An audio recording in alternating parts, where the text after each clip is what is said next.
Good afternoon, everybody.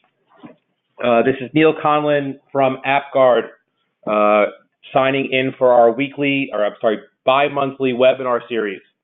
For anybody who's on this webinar series for the first time, I'm grateful for people taking time out of their day to join us on this journey through cybersecurity. We host 2 webinars per month. One of them is a AppGuard dedicated technical demo, which for anybody who's interested in learning about how our solution works, we'd be more than happy to do a demo for. The purpose of this webinar that you've all signed into is that every month we address cybersecurity subject matter that may be directly or indirectly related to AppGuard as a firm, but fundamentally there is a challenge in the ecosystem around information sharing, deciding what is just a buzzword and what is true, and what we are capable of protecting, and what some of the vulnerabilities are in the infrastructures of many of the business systems throughout the world. If anybody on the phone call is interested in contributing to one of our webinars, both from a subject matter experience standpoint or from just a general they like to share and be part of the community that we're building, I would appreciate an email, or feel free to reach out to the folks that have been emailing you for this webinar, and they will send you a form of which we can sign you up for a speaker date. We were having a little bit of technical difficulty this morning, and so while we're getting our speakers ready to sign on, I wanted to share 2 small events that are going on behind the scenes at AppGuard for 2019. We have built what we are calling a CISO Summit, and this summit is meant for CISOs at organizations as well as senior cyber people. The goal of this summit came from a penetration testing that we committed to a few months ago. And in this example, AppGuard provided a handful of licenses to a third-party penetration testing team that was testing for a Fortune 100 global pharma company. And initially they had a limited understanding of how AppGuard would operate.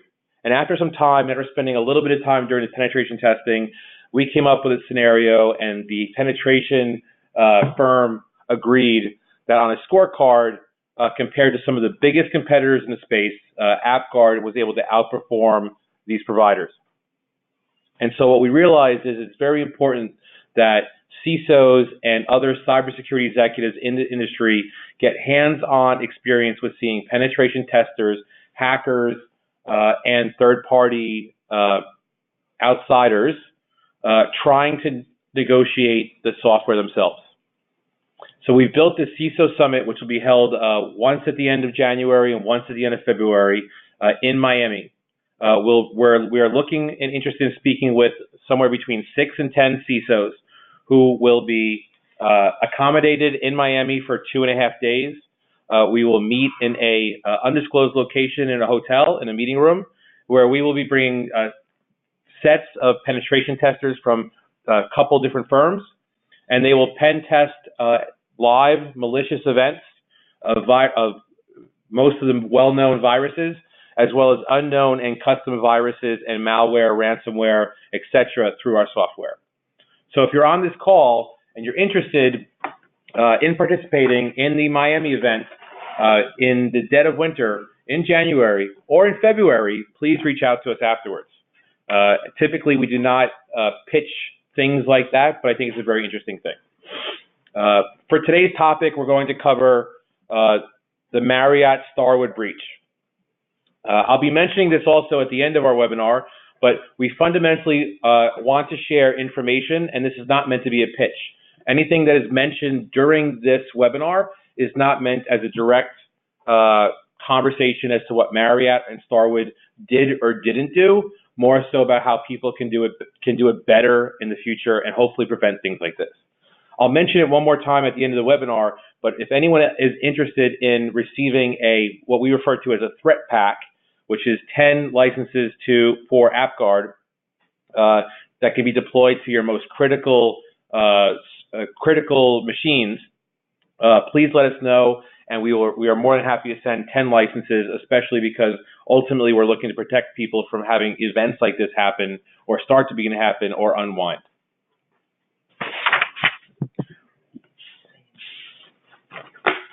Real quick, do we have Karen Andersen on the phone yet? I am here. Hello there, Karen. How are you doing today? Thank you for joining us. You're very welcome. I'm happy to be here. I'm great. So I know that Tony Cruz also said he was having some technical difficulties, but I want to be conscious of everybody on the phone call. So Karen, please do us a favor. You and I obviously know each other fairly well, but can you give everyone a brief bio of yourself? Yeah, absolutely. So I currently work for Eide, where I'm a manager of cybersecurity services. Spend a lot of time working with organizations to go through what different things they have in place, what are they doing. Prior to my current role, I worked for Kroll, both on track and advisory for many years. So definitely used to working in this space. And I think so often it comes down to what does a solid foundation in terms of cybersecurity look like. And I think this will be a great conversation because there's, as we see, these breaches just keep happening over and over. Great, Karen. Thank you very much for joining us again. And we think we have a fantastic relationship and really appreciate you contributing here. And it's a place where bringing you into this conversation is very interesting, both from a background of advisory, for advisory side, as well as even from the e-discovery side, because they will be looking at this event for quite some time. For the other folks on this webinar, if anyone has any questions, we will please chat them to our marketing team who's monitoring the chat box. We'll then pick a handful of questions to review. We obviously don't have any direct ties to Marriott in this conversation, so we will do our best to answer things related to infrastructure or frameworks or methodologies or strategy or advice. So any other questions that we might find compelling or interesting, we can take them offline as well, and we're happy to try and help as much as we can. All right, so before we directly address this conversation, our team spent the last 2 days reading through a bunch of the research that's online, a bunch of the news articles. Obviously, if anyone hasn't seen yet, there's articles being published as early as this, or as recently as this morning, that there is concerns around China being responsible for this hack. And one of the other points that I picked up on the news line this morning was that none of the 500 million people's customer information has made its way onto the dark web yet. And that why right there is so fascinating, is it not? I mean, it just gives me so many more questions, but that right there I think is very different compared to what we've seen in other breaches. Absolutely, absolutely. And so historically, the challenge here is that whenever transactional information, and we're going to get into what types of information is out there, because we've been doing some diagnostic work, with the information not hitting the dark web immediately, meaning people are not looking to steal credit cards and financial information. Typically, this is when state nations are hacking and stealing this information because they want to compile large data sets of information so they can track people in various other ways other than financial. So they're looking for people. They're looking to create data sets to know people that are at agencies that are staying there, or politicians, or CEOs. So if you stay at one of these hotels, and we're going to name them shortly, this is why we have to be concerned, whether you're a big hotel or whether you're a small hotel or whether you're a consumer who's using these services. Or really any other company, right? I mean, just because the highlights on Marriott today, all of these things are applicable to really anyone that's connected to the internet. And I think that's what makes these examples so interesting. And then secondly, before I keep interrupting you, my apologies, I'm curious to hear what other things, because for anyone who's on the phone, oftentimes it's the credit card information that's for sale on the dark web that tips off the fact that you've been breached. So sometimes, going back to the Target breach, it was because those credit cards were for sale on the dark web that let the FBI know there's some type of activity, which they then reached out and notified Target. So I'm curious to hear more about this as to what else we know, because if it wasn't the credit card information for sale on the dark web, what initiated this conversation? Absolutely. So let's go through this. We've done some pretty good research to make sure we're prepared to share people the important parts of this. So just so folks are aware, Marriott hotels, Element hotels, residence hotels, and Ritz hotels were not directly affected by this, right? So just to peel back the onion a little bit here, Marriott owns Starwood Resorts, and Starwood Resorts is actually the company that was breached. The breach began in 2014. It was identified in September of 2018. So for 4 years, this has been going on. And this ties into the concept of how something like risk and remediation, or just identifying the problem and then fixing it over time, is really a place that needs to be improved. This is the exact reason why zero trust methodologies and zero trust frameworks have been created, because this problem started 4 years ago and continued. And I would assume, as an industry leader, that at some point, as Marriott and Starwood are looking to integrate their infrastructures as a direct result of the acquisition, they identified this risk and then realized the magnitude of it is. So I would think in many industries now, with the way the business markets are moving, we have healthcare companies acquiring other healthcare companies where there's lots of personal information. We have startups that get acquired into large organizations almost every day. And one of the core pieces of due diligence is probably not about doing a diagnostic or making sure that nothing that's sitting on the existing infrastructure doesn't port over to that other infrastructure. I see this as a blind spot within the acquisition process that over time is just going to affect the entire deal, right? Because how many people are not going to stay at one of these hotels every again? Well, sorry, I'm so excited about this, as you can tell. I completely concur. So for anyone listening, if you're going through a mergers and acquisition, you want to make sure that you're doing your due diligence and asking what is the security posture at whatever organization you're acquiring, because once you come under the same umbrella, you're going to be part of that organization as well. So maybe you have everything all nicely, all your ducks in a row, such as Marriott, and then when you bring the new organization, you're going to inherit whatever messiness they have, which is the case here. The other thing I think is interesting is, since this transaction has already gone through, sometimes we see where during that acquisition process, they have a major breach before the sale goes through, which makes the stock prices drop. So I sometimes wonder if that's intentional, because now that I've made you less valuable, I can acquire you for less money. But since this has already gone through, there's nobody to gain monetarily by having the cyber incident come to light. Absolutely. And I think that's the reason, right, behind this is probably the biggest challenge for us right now, because as they're figuring out what exactly happened and doing their forensics, the amount of resources, the stop of day-to-day business practices, the impact on the brand. I mean, in my experience and in my research, what I am aware of is that I believe Marriott has a very sophisticated cyber team. I've met a few of them in the past. I believe that there's a lot of former military people within their cyber infrastructure, and I believe they have a lot of next generation software running and a very secure infrastructure. But even with that said, I have heard through online chatter that Starwood has experienced some challenges in the past, and may have some legacy systems that obviously here created a challenge. Right? I cannot verify that, but that right there is where the blind spot gets created, where even sophisticated people within subsidiaries can't get their framework, their methodologies, their unified messaging down to the rest of the firm, which then is where I become very passionate about tying your cybersecurity frameworks into your company culture, which is where it all unfolds.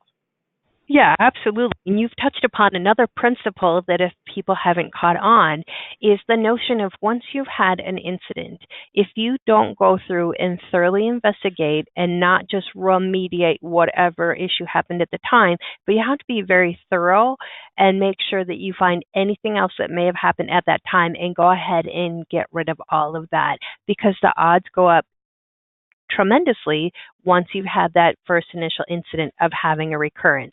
I don't think that's something a lot of people realize. Once you've had your initial data breach, the odds go up pretty drastically that a repeat incident will follow. Absolutely, and I think ultimately it just ties into, while defense in depth has legs to it, there just has to be a unification across the culture piece of it, and it has to be this top-down approach where everyone from the CEO through the most junior employee understands the malicious events that can happen at even the smallest of companies. A good analogy that I think someone brought up on one of our CISO panels a couple of months ago was if somebody was shooting a gun in the workplace, you wouldn't go looking for a security guard to help. You're going to go right to the police, and you're going to go right to somebody who can handle this stuff. With something this severe happening, there's obviously larger entities at play, and we need to make sure that we highlight these things in ways that we can have some resolve come to them as well. All right, so I want to get a little bit back to the research here. So to share with the folks on the phone call the hotel chains that were affected by this, it includes Sheraton, Westin, W Hotels, Regis, Four Points, Aloft, Le Méridien, and a couple of the boutique ones they also own. I was not familiar with those when I was doing my research, so I just left them off the list. But basically, if you are a business person and you want your Starwood points, you probably have stayed at several of these hotels in the last 4 years. The information that was stolen was credit card information, first name, last name, social security numbers, travel agendas, passports, as well as any dedicated additional notes. So from a social engineering standpoint, things like meal plans, kids information, preferences in the hotels, who knows, maybe you like 300 count Egyptian cotton sheets, but all that information was taken out of there. So after hearing that, Karen, what do you think there about having passports and going a little bit, getting all that type of information out? Yeah, absolutely. So there's a number of things to consider, and I wish that I could encourage everyone to be a little more assertive when somebody's asking me to save certain things in a profile, such as passport information. I'm happy to show it to you. You can go ahead and take a look at it and take what you need to, but I don't want to give it unless I absolutely need to. And just recently this happened to me walking through TSA yesterday. I was challenged by someone and I asked her, I don't know that that's your business, and she actually let it go. But ask questions, and if you don't have to provide the information, don't. I realize we want everything to be fast and convenient, but data privacy comes at a cost. So you have to determine where to weigh those options. And then secondly, I was reading that one of the different congressmen recommended that maybe we need to start having guidelines about what information we store and for how long does it stay there. So for example, on my Amazon account, I'll put in a credit card number, and then where possible, I try to go and delete that, especially with other vendors as well, because there's been a number of online vendors who want to store that information from a convenience standpoint, but I don't like it being available, especially if you're using your phone someplace that's not secure, whatever. I prefer to only have that out there when I need to, just because it helps lessen some of those chances.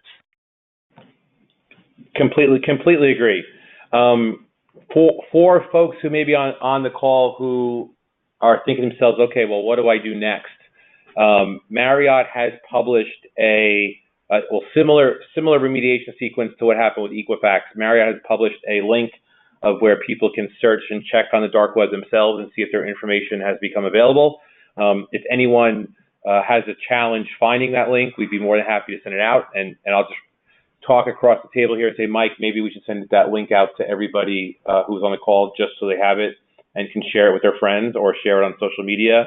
because I'm sure some people on here have not heard about which hotels it was or which information it was, and now may be more empowered to help correct that stuff on their end. So, I mean, with your background, Karen, knowing what you know now, like, what do you think they could have? So let me give you more details actually before I stage this question. Yes, perfect. The event happened in 2014, or started to happen in 2014, went on till last September. A remediation tool on the Marriott side was doing its job when they were trying to integrate the infrastructures or the beginnings of it. It then identified that there had been a malicious event happen, and they went back as far as 2014 to see when it started and stopped, and then they identified the amount of data that had slowly but surely leaked out of the infrastructure. So I think about there was something happened probably in 2014. They may go back. Maybe there was a change or a patching issue. There could have been a turnover in the company, and they brought in new resources, and that led to a vulnerability of some kind. And then ultimately, through this acquisition process, I'm sure it'll come out at some point, but there sounds like there may have not been due diligence done from a cyber perspective, or maybe there was, and this was an unknown sleeping problem that now just has come up, over time. Right. So we do know. Oh, sorry. I'm curious. I'm curious to fill in the things that we don't know, because sometimes they're more telling than when we do know. Obviously, something happened in 2014 because we hear that being mentioned, and that they're going back to it. So I would be curious to know what made them suddenly realize, hey, let's go back and take a look at it. And then I've also heard some rumblings. Now, none of this has been confirmed by anyone that I am aware of, that perhaps it's a cloud hosting vendor. So that gets a little more interesting as well, because trying to identify where along that chain did the whatever vulnerability they're investigating show up, where does the liability fall? But you're right. I mean, I think that's really the challenge with cybersecurity, is even with defense in depth, having everything in place, it can come down to something as simple as you have turnover on your employee, or one employee decides to stop doing what they've been doing every day up until this point. So it can be the human element that leaves the gap that allows this to happen. But I'm still seeing a lot of, we haven't commented, we won't say exactly what's happened. So I'm still waiting to hear myself how to narrow that down to have a better idea. Does that make sense? Absolutely, and that's very interesting. So I just searched for those details, and just to read from the Washington Post that it looks like that the Marriott breach involved the same cloud hosting space that is already known to be infiltrated by Chinese hackers, and they used a signature technique that involved hopping between servers from points to involvement. So who knows if that will come out as the actual thing, to your point, but this is a prime example where it looks like there was a known risk that people were at least aware of, and they from an efficiency standpoint or from a resourcing standpoint, they decided to opt on going a different direction. Right. And I'll just go ahead. I was just going to chime in. I did also read that there's an issue with deduplication. So in trying to understand what is the volume or the size of this breach, we really don't know, because the example was given to me that, let's say you're one traveler and you've been to this hotel 100 times in the period, then that might reduce that record count by up to that 400 times or 100 times, because it might be a matter of the same individual with multiple travel stays. So while we see the number right now being 500 million, we don't know, is that one traveler traveling, obviously not 500 million times, but what is the actual number of affected individuals? Sure, absolutely. So walk us through, right, from an e-discovery background. I mean, let's just say we go back a couple of weeks. Your company gets called on this. You're one of the first responders.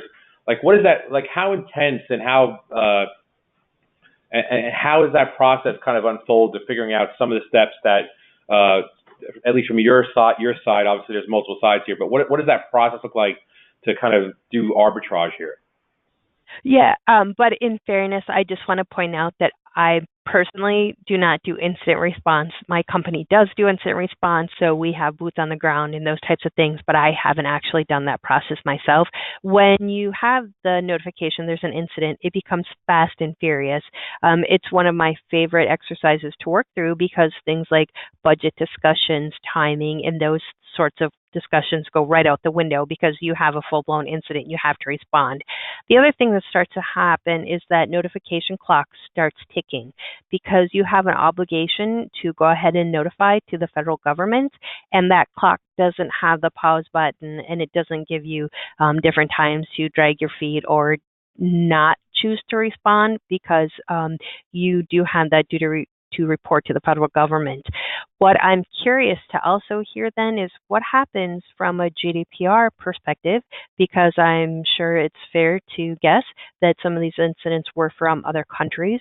We know that GDPR went into effect this past summer. What I have yet to see, though, is even as people have been named as having fines, organizations have been named as having fines, has anyone actually had to step up and pay? So I think that will be another thing that will be interesting to see what types of fines do get assessed and if they are forced to actually pay them.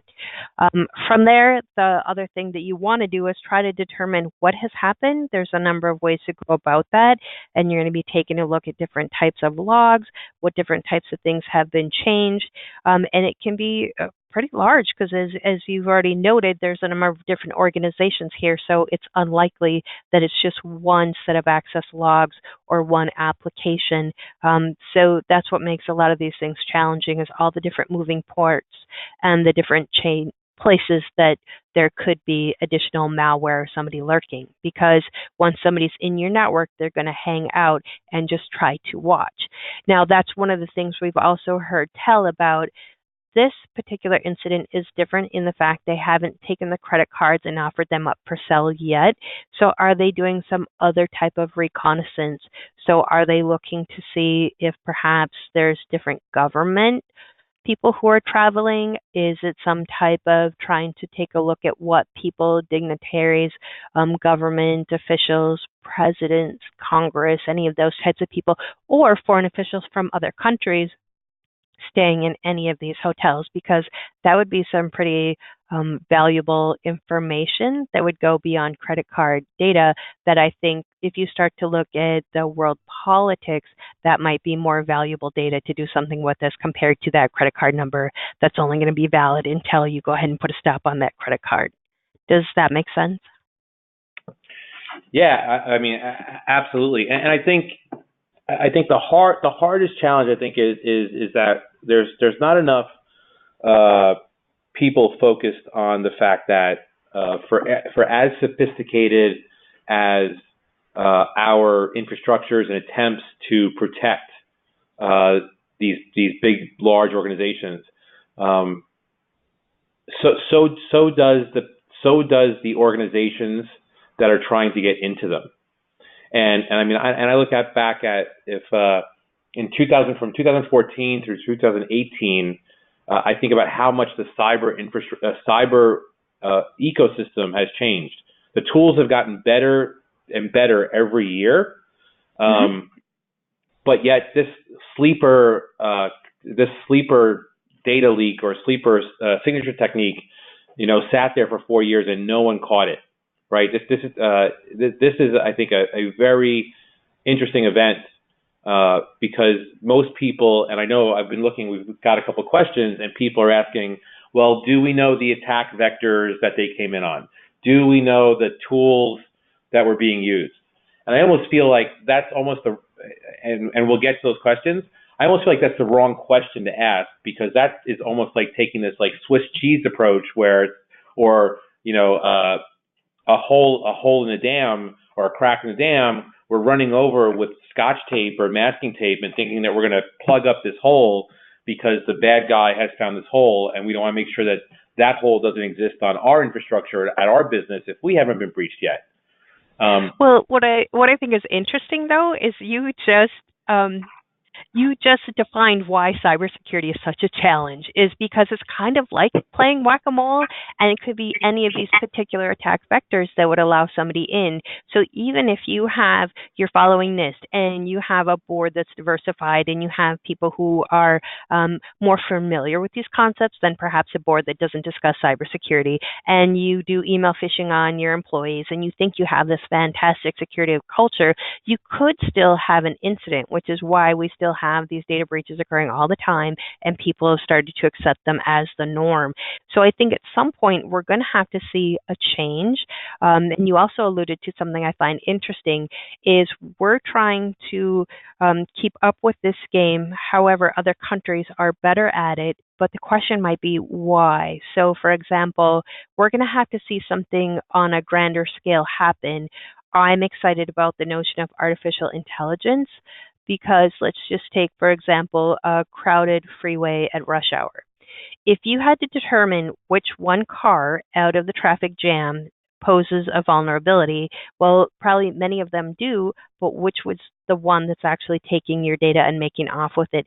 It's really hard to tell because there are so many cars on that freeway, and how do you know what does good look like compared to what's a vulnerability?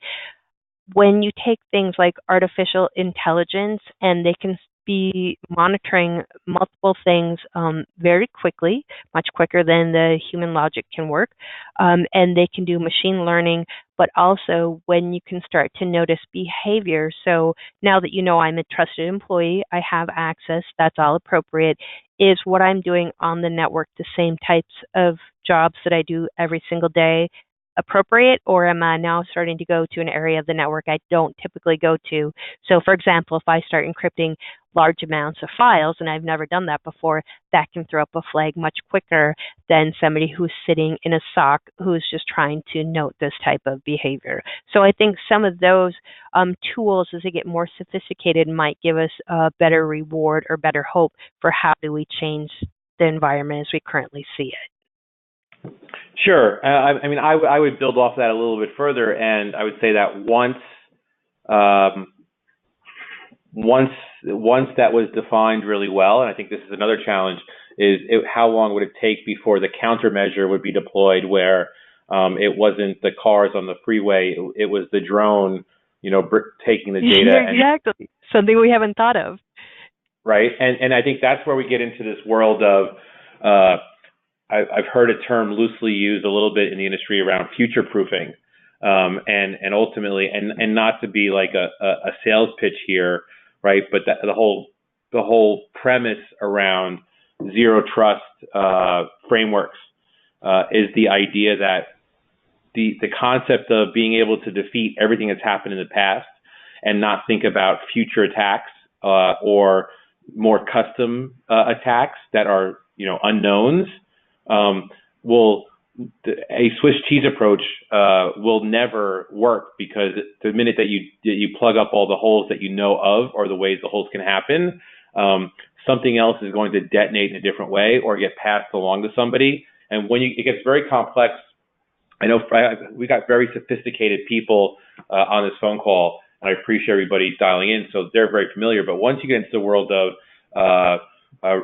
sophisticated ransomware, middleman attacks, weaponized documents, and it just goes on and on. This is not a world anymore of just the occasional malicious virus that can be sent.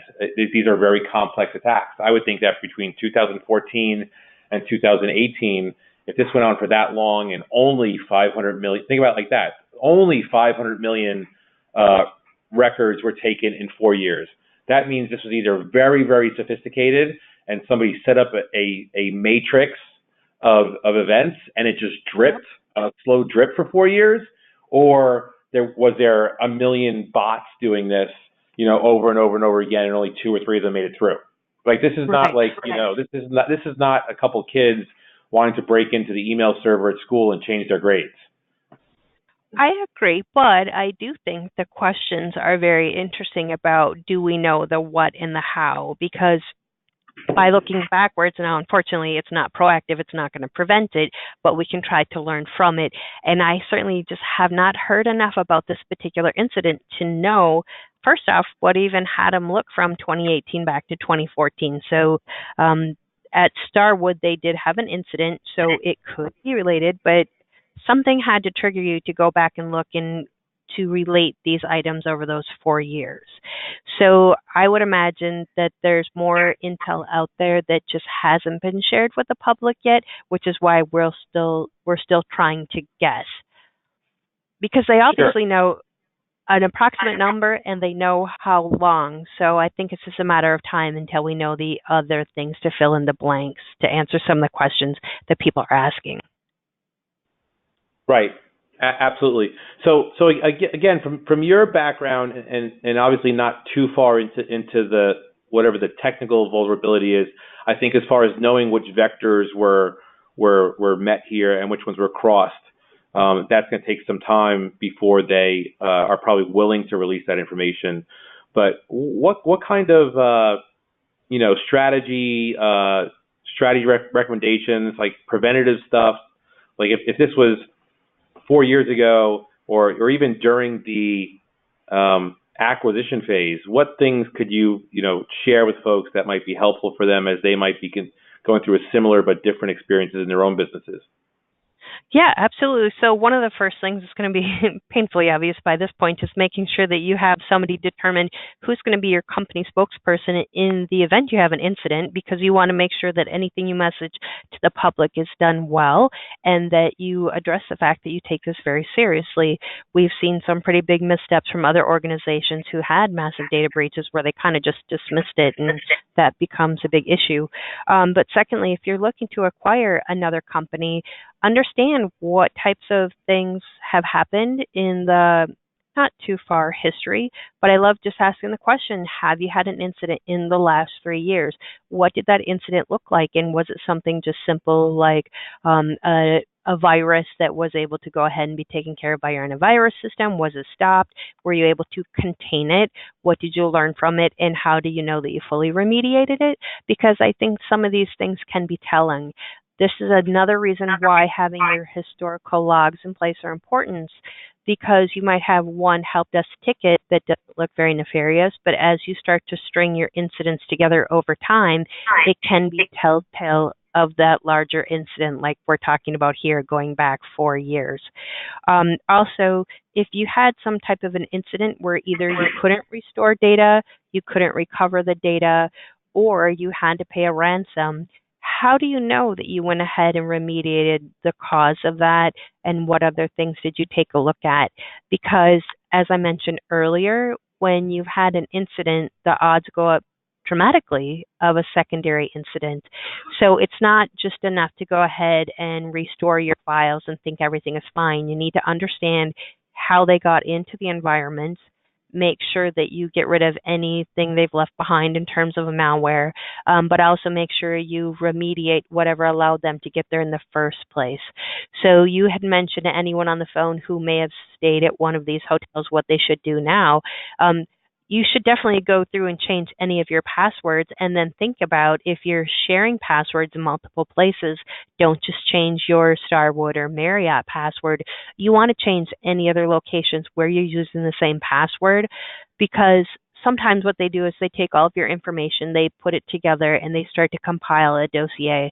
So if I know your email address, but I also know where you bank and I know a couple other things, I may not just have to have that one email address, but I can guess at other things and then see if that password works at your bank or anywhere else where maybe your Amazon or any other place you're logging in. So for anyone out there who likes to reshare passwords, I would make sure you change all of those.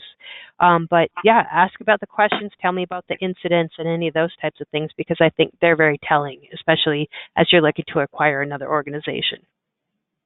Yeah, it's as crazy as it is, we go from one conversation where we're talking about how great artificial intelligence can be, and yet we still live in an ecosystem where our first response to everything is everyone change their passwords all over again, right? Like there's this disparity, the disparity in the whole thing, right? Well, there is, and that's the problem of where we are today. But if you pay attention to people and you ask simple questions, I'm amazed every day how something so simple, people just don't take it seriously or they don't think about it. You leave your cell phone on the table while you go to the restroom at Starbucks or something. I would never leave something like that just to happenstance and circumstance. But I think this is why we see these things happen. If you simply click on an email and it's the wrong email, you can let somebody into the network. But what are your odds of making sure that everyone in an organization wouldn't do that? That's pretty bad odds. Sure, and I mean, and then it ties down to, you know, making sure that you empower your employees to not be excited about clicking on a link they shouldn't be, but also it becomes about making sure that you've got the right tools and infrastructure in place to make sure that even as far down as in the system space and the user space, there is a preventative measure in place that says, hey, we're not going to let these types of programs even detonate on their own, right? Because there's always going to be human error, right? And that's why, like, as I wrap up here at the end, we'll talk more about this threat pack a little bit, but I think that that's an important piece of just not letting it detonate, right? If I go back to your analogy about the cars on the highway, I would say that I wouldn't want the bad guy to be allowed to get on the highway, period, right? Because then we don't have to incur the cost of fixing or identifying or getting rid of, or did we get rid of? Like there's just too many layers there, and it's too complex. And then there's just all they're going to do is change the color of the car or make it a drone or something else, and then it just spirals out of there because we can't fight in this way we are today, the way we did 10 years ago. Clearly it's not working, right? Right. But the other thing, and I'm certainly not here to be a plug for you, but I love the fact that you're having an incident where people can come, they can look, they can see the tangible result. But anytime you can get more than one person in a room to have the conversation, so if you do any type of tabletop drill and exercise, and the more people you invite that are outside of that security team, the better that conversation is going to go. Because while your security team may all be on the same page, having the rest of the business there and have the conversation. So my favorite thing would be to ask corporate counsel, what would you consider a major incident? And they would say, oh, unless it was $100 million, I don't really care. But as the organization starts to discuss collectively, the conversation changes greatly. Or even the fact that you want to include a CISO in the room with somebody who's doing an active pen test so they can at least see, maybe they're not going to run the pen test, but they can see the results and what to do with it. These are the conversations that will make a difference and go a lot further in conjunction with the rest of the things you have in terms of defense in depth. Absolutely, and thank you for that. So I've got a question here. Someone was asking us to run through the information that was actually shared again. So just to answer your question, because it's a good quick one. So all personal information, transactional, credit card, logins and passwords, passports, travel agendas, and then dedicated notes. And I think the dedicated notes thing, I think, is something that doesn't get highlighted often. And I think that's very important because it gets very personal there, right? How many times and I'm just hitting on this again because someone else at our table here brought this up a few minutes earlier, where there's things like allergies, there's things like prescriptions, there is deliveries from pharmacies. You know, we're talking about I think we've unfortunately have become very accustomed to a data breach, and yet my credit card got stolen again. Yep, my password's gone again. Yep, that's gone again. But when we start to talk about things like allergies and children's preferences and pharmacy stuff, we're getting into a very cryptic place of social engineering, and that information being really known, I think, is a concern. Does that come up into play a lot more from your purview? Like, do you see more, I guess, hackers going after more different types of information, or is it just... Yeah, absolutely. Because at this point, health information has surpassed financial information for the reasons you just touched upon, I can simply get a new credit card number and we can take care of that in one phone call. I'm going to be me for my entire life. So my biomedical information will be me. And anything you do, that's where fingerprints, genetic data, or any of the things you've mentioned, allergies, health information becomes much more valuable because it will likely stay there for a lifetime. But it also introduces a very strong sense of confidence if I call you up and say, Neal, I see here you have a sensitivity to allergies. I'm looking at your medical records. You start to go, oh, she must be, because that's information that not just everyone would know about me. So it's valuable for a number of reasons. Sure, and I think, I mean, to your point, you brought up GDPR, and I would say that with GDPR rolling out across the U.S., I think some of the vulnerabilities around this type of information is going to get better over time because we'll have less and less PII data being saved on the infrastructure. But in this example where we're talking about, this looks like it came from a cloud somewhere. That it just creates another issue. But to your point now, it's like the email address and the person's name may not be as easy or as valuable as it once was. But now if I know a whole bunch of other information about a universe of people, there's other attempts, and it just kind of spawns from there. So definitely thank you for that. Sure. Okay, so we're at 10 minutes out in this conversation. I've answered a couple of these questions both directly and kind of indirectly.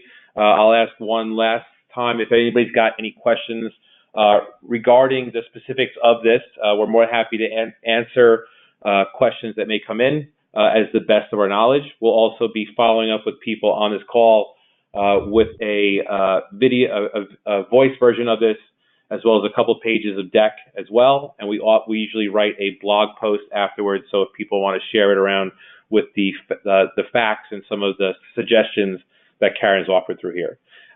You hit on an interesting point that I jotted down here in my notes. Do you ever get pulled in like during the acquisition phase or during those early stages, like especially because of the incident response period? Like does you ever get pulled in to look at an infrastructure or cyber or do some forensics when it's not like from a reactive standpoint, like as a preventative measure?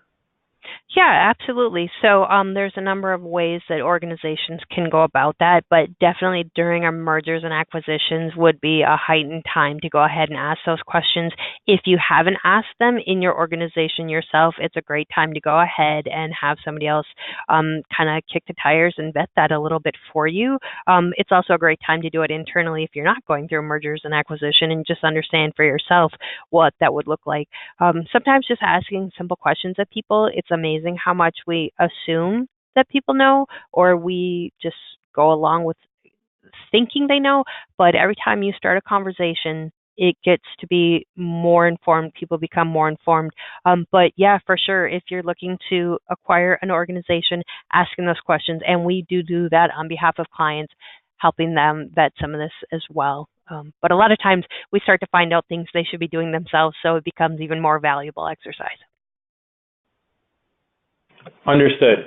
So definitely appreciate that. And we got through our research here a little bit early, so I'd like to give people some time back. But I did want to mention to folks, again, our intention in doing these webinars is for information sharing.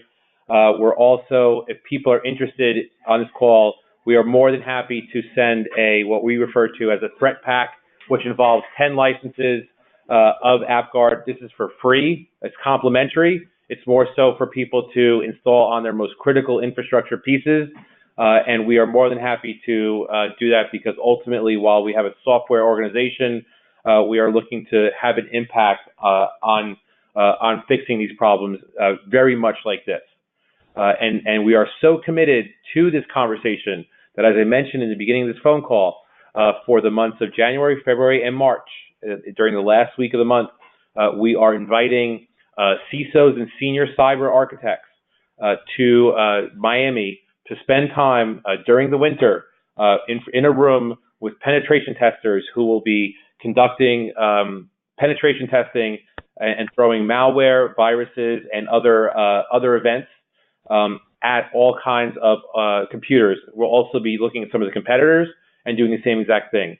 If you're on this call and you're interested in learning more, please do email us or contact us or respond back to the emails that you got for the webinar, and we'll make sure to have somebody coordinate with you. So thank you, everybody, for today. And Karen, I thank you very much, and we'll pick on Tony Cruz the next time we see him as well for having some technical There you go. Sounds great. Thank you. Bye. Bye.